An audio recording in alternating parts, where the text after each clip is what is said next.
सब समझ गए होंगे कि असम के मुख्यमंत्री जिस तरह से बौखलाहट हमारे नेता दलितों की मसीहा और देश के दलित के आइकॉन आदरणीय मल्लिकार्जुन खड़गे साहब अपने संसदीय जीवन में 8 बार के वो सांसद और राज्यसभा सांसद रहे और अभी वर्तमान में लोकसभा में विपक्ष के नेता भी। जब उनके खिलाफ हेमंता बिश्व शर्मा जैसे नेता ने जो दलित के बड़े नेता देश के दलितों के लीडर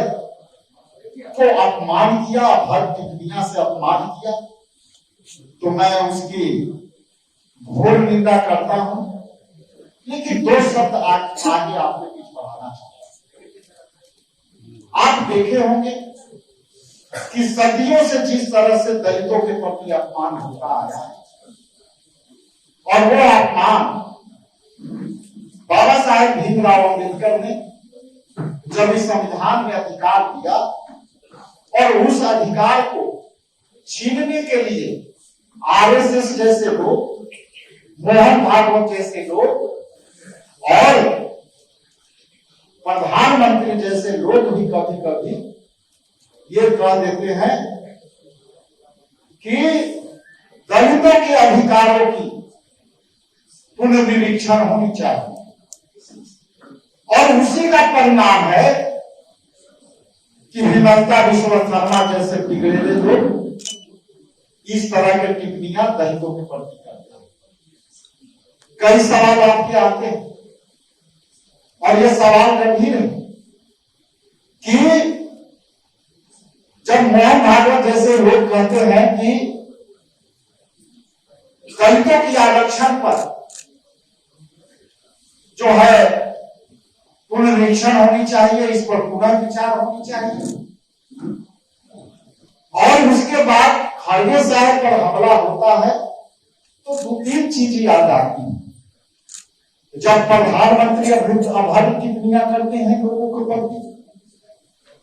जब गृह मंत्री अभद्र टिप्पणियां करते हैं हमारी संसद में, और उनके चेले भी कैसे, हेमंता बिश्व शर्मा उनका चेला, तो चेला भी देखते हैं कि गुरु ने तो ऐसा बोला, तो चलो